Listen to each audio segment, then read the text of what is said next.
Keikhlasan dan ketulusannya Mbak Yuni untuk membuat siapapun yang belajar di kelas itu ngerti sengerti-ngertinya. Kita bisa melihat kalau di studio kita nggak tahu kehidupan personalnya guru itu bagaimana, apakah yang ditampilkan dan yang sebenarnya sama, kita nggak pernah tahu. Iya. Tapi di sini tuh benar-benar kita bisa melihat di rumah ini, di rumah kecil ini, kita melihat bukti nyata. Fly me to the moon and let me play among the stars. Let me see what spring is like on Jupiter and Mars. In other words, hold my hand. Untuk Mbak Eli. Terima kasih Mbak Yuni. Kan saya Tulisannya terharu kecil dulu. banget. Seperti menatap matahari di antara dedaunan. Kadang kita membuka mata, kadang juga silau lalu memejamkan mata. Begitu pula naik turunnya kehidupan. Jalani saja dengan syukur. Mungkin hari ini kita terluka, lalu esok kita terjatuh. Tapi jangan menilai hidup hanya dari hari ini atau esok. Atas kuasanya, hidup itu akan terus berjalan. Dan benih yang ditanam saat ini, suatu saat akan berbuah. Sambutlah dengan semangat membara. Semangat. Mbak Eli mungkin bisa perkenalkan sedikit kenapa kecemplung di sini. Kenapa kecemplung sini? Aduh, nanti saya wawancaranya bisa 2 jam nih Pak, kalau kenapa kecemplung ke sini. Kenapa akhirnya memutuskan karena kan Mbak Eli sendiri sudah pernah belajar yin juga, dan kenapa memutuskan kok pengen teacher training gitu? Kenapa nggak cuman ikut kelas aja gitu? Saya waktu belajar yoga pertama kali itu cuman sun salutation. Kemudian waktu itu saya punya satu guru yang cuman ngasihnya sun salutation, nggak ada gerakan yang lain.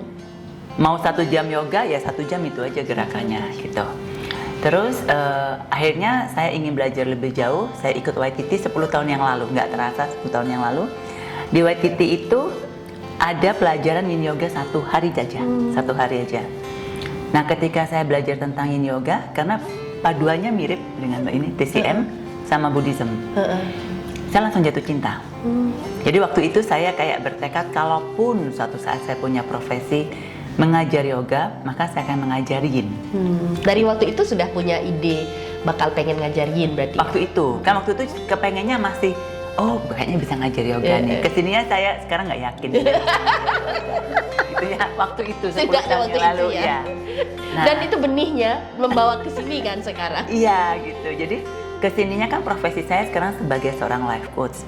Dan saya berurusan dengan banyak emosi-emosi dari klien, saya sendiri juga. Nah, saya tahu bahwa melepaskan emosi itu perlu teknik tertentu. Ketika saya menemui banyak teknik yang bisa saya berikan kepada klien, di back of my head itu selalu ada suara yin yoga, yin yoga, yin yoga. Bahkan di beberapa workshop saya, ketika saya memberikan workshop, bagaimana cara melepaskan emosinya, saya memberikan gerakan yin yoga, banana yang gampang-gampang. Saya membawa mereka untuk merasakan bahwa ini cuma dirasakan dan dilepaskan begitu saja gitu, nggak perlu diapa-apain. Tapi kan saya nggak punya sertifikasinya sebagai pengajar yoga yin gitu. Saya pengajar yoganya biasa. Yang saya tahu gerakannya cuma tertentu dan basicnya saya nggak punya. Jadi kata-kata yin yoga itu setiap kali berhadapan dengan klien yang emosinya sangat intens, itu muncul terus di kepala saya gitu. Kenapa nggak yin? Kenapa nggak yin? Tapi saya nggak ketemu caranya. Biasanya saya menyuruh, coba yoga seminggu 2 kali, coba cariin yoga. Gitu. Nah, tapi beberapa klien itu kan mungkin karena sudah nyaman atau bisa dibilang agak fanatik itu, kalau meditasi maunya Bu Eli. Kalau yin yoga juga, coba Bu Eli aja yang ngajar. Saya nggak tersertifikasi, saya nggak bisa. Gitu. Nah, jadi idenya ada, cuman nggak terwujud. Dan waktu COVID kan ya Instagramnya, sosialnya Mbak Yuni muncul terus.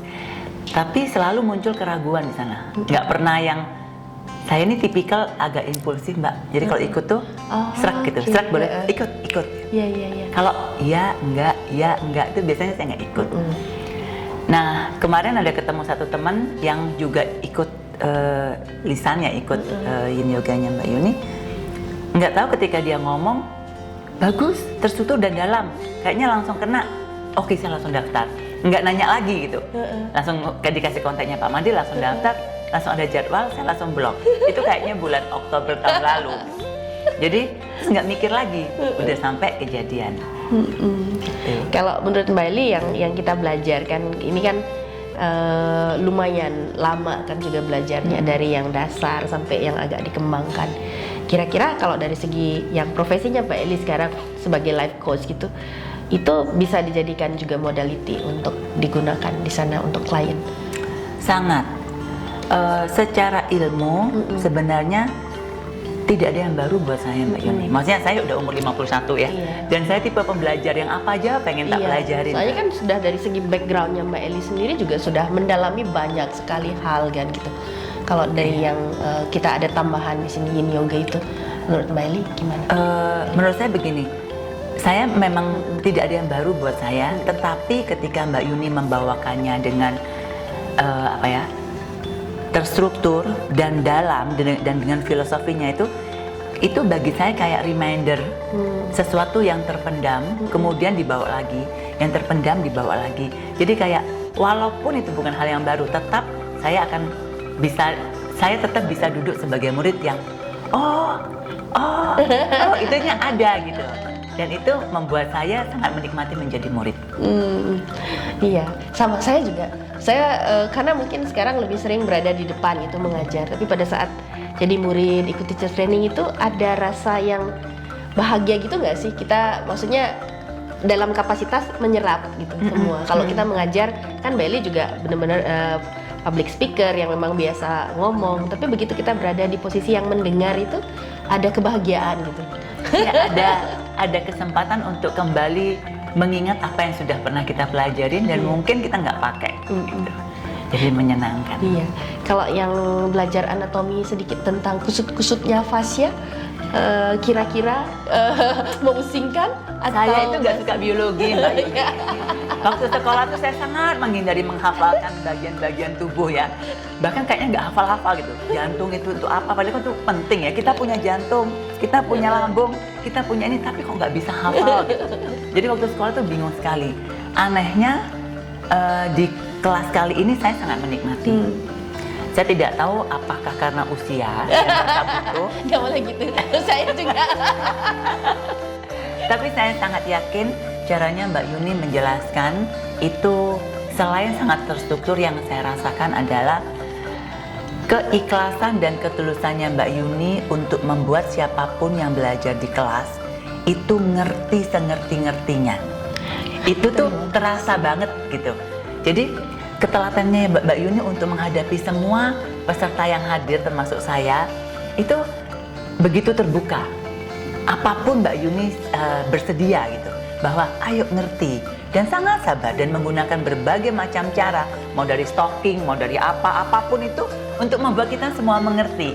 Itu yang bagi saya itu lebih powerful dari struktur pembelajarannya sendiri. Terima kasih banyak. Jadi walaupun memang betul materinya sangat terstruktur, materinya dalam, hanya saja Mbak Yuni membawakan dengan ketulusan dan keterbukaan agar semua muridnya benar-benar paham. Menurut saya itu nilai lebihnya. Terima kasih. Ya, cerita lucu sedikit di balik stocking itu. Saya titip Pino beli stocking, dikira mau saya pakai mau yang jaringnya kecil atau jaringnya besar. Mau yang nyambung atau yang terpisah. Saya cuma butuh stocking jaring aja. Ya, saya yakin dengan pengalamannya Mbak Yuni kan semakin banyak ya cara yang digunakan untuk menjelaskan. Tapi saya juga amazed kan, oh ada plastik, bisa menjelaskan fascia dengan plastik gitu, dengan karet gitu dan segala macamnya. Itu membuat saya, karena Mbak Yuni pedulilah, maka alat itu ada. Itu yang saya tangkap gitu Mbak. Jadi ya, saya kan terharu.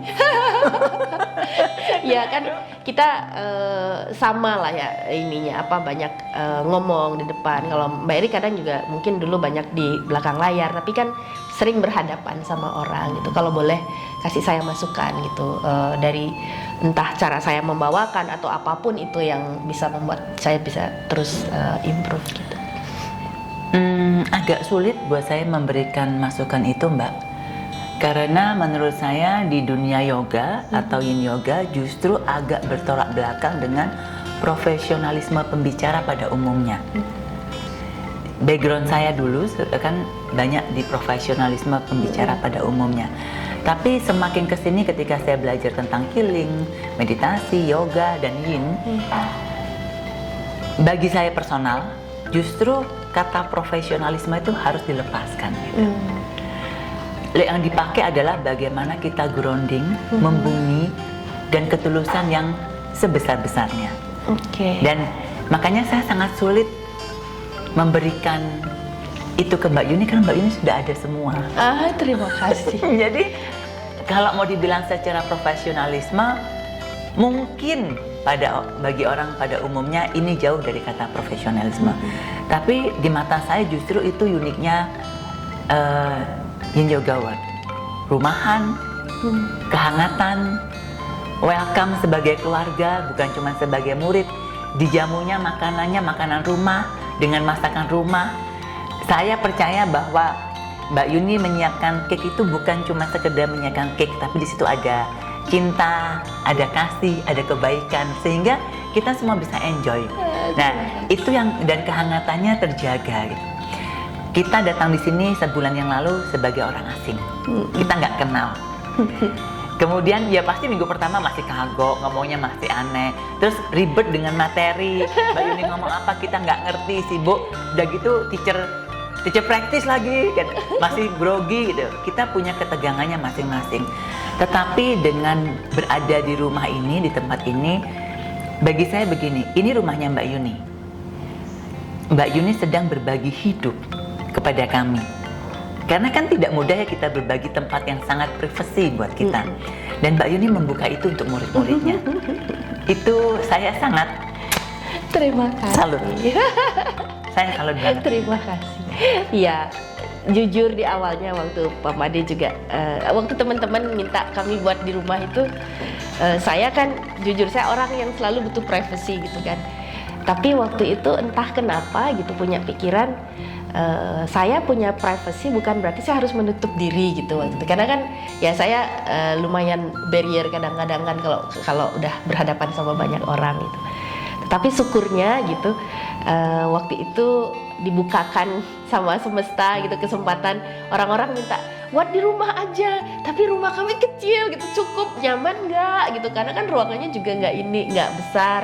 Nggak apa-apa katanya kan, lebih seru juga kalau belajar grup kecil gitu. Jadi itu awalnya, dan yang kenapa juga setiap di awal perkenalan saya selalu minta dimaklumi ya karena ini di rumah gitu. Semoga meskipun gitu tempatnya tidak seperti halnya studio yang proper gitu, masih tetap bisa memberi pengalaman yang menyenangkan dan tidak mengurangi esensi dari belajarnya ya. Justru saya merasa kebalikannya Mbak Yuni. Dengan berada menjadi bagian hidup di rumahnya Mbak Yuni, bagi saya personal itu sangat inspiratif. Karena saya bisa merasakan, bukan cuma melihat, Mbak Yuni melakukan apa yang Mbak Yuni ajarkan. Moyama, niyama, dan apa ya, asana, meditasi gitu ya, pranayama. Kita di sini bisa melihat bagaimana kebersihan itu dijaga, bagaimana kita juga diajak menjaga kebersihan, di mana buang sampah organik, di mana ini piring. Itu kan sebenarnya praktek dari yoga itu sendiri gitu. Jadi menurut saya justru di rumah ini sangat apa ya, holistik banget. Karena semuanya jadi bukan cuma belajar di kelas, tetapi bahkan ketika kita makan pun, kita cuci piringnya kita sendiri, kita buang sampahnya kita sendiri. Itu kan bagian praktik dari yoga itu sendiri, Mbak. Kita bisa melihat bagaimana Mbak Yuni menjalani kehidupan Mbak Yuni sehari-hari tanpa ditutupin apapun. Kita tahu di mana ada cangkir, di mana gudangnya aja kita tahu gitu maksudnya kan ya. Benar. Ya, jadi kita bisa melihat kalau di studio kita nggak tahu kehidupan personalnya guru itu bagaimana, apakah yang ditampilkan dan yang sebenarnya sama, kita nggak pernah tahu. Iya. Tapi di sini tuh benar-benar kita bisa melihat, oh begini toh ketika kita menjalani pelajaran yang kita dapatkan, yang terutama di yoga ya, kita bisa mendapatkan pelajaran seindah apapun, sekeren apapun, tetapi ketika tidak dipraktekkan kan tidak berarti apa-apa. Nah, di rumah ini, di rumah kecil ini, kita melihat bukti nyata Terima kasih. yang sangat menginspirasi. Semoga tidak mengecewakan gitu. Yang dijelaskan kita ngomong filosofinya indah gitu, tapi Mbak Yuni kok masih selebor. Gitu. Ngomongnya sudah mendalam gitu. Itu juga salah satu poin, Mbak. Sebenarnya dengan Mbak Yuni menjadi dirinya Mbak Yuni apa adanya, saya merasakan benar apa arti kata sempurna dalam ketidaksempurnaan. Itu juga saya dapatkan banget di 1 bulan ini. Terima kasih Mbak. Karena bagi saya sangat-sangat tidak mudah duduk menjadi seorang murid. Saya harus akuin itu tidak mudah buat saya. Tapi Mbak Yuni berhasil, Mbak. Terima kasih. Dan saya berhasil membuat Mbak Eli makan pie apple. Iya. Prestasi. Enak lagi. Kita rebutan. Kita rebutan. Terima kasih banyak. Ada yang mau disampaikan lagi? Saya terima kasih Mbak Yuni. Terima kasih. Kalau mau disampaikan adalah semoga energi kebaikan dan kesehatan selalu ada bersama Mbak Yuni dan Pak Made. Jadi bisa tetap seperti ini, menginspirasi dengan ketidaksempurnaan yang sempurna buat saya. Dan untuk teman-teman yang ingin ambil sertifikasi Yin Yoga, nggak perlu jauh-jauh ke guru-guru bule. Kita punya produk Indonesia yang keren banget dan sangat menginspirasi. Terima kasih banyak. Semoga sedikit yang kita pelajari di sini itu bisa bermanfaat, terutama kan untuk Mbak Eli sendiri dan juga untuk klien-kliennya dan orang-orang di sekitar Mbak Eli semua gitu. Semoga senantiasa selalu diberkati dengan kebaikan dalam semua yang dijalankan. Terima kasih Mbak Terima Yuni. kasih. And let me play among the stars. Let me see what spring is like. Come dripping eyes.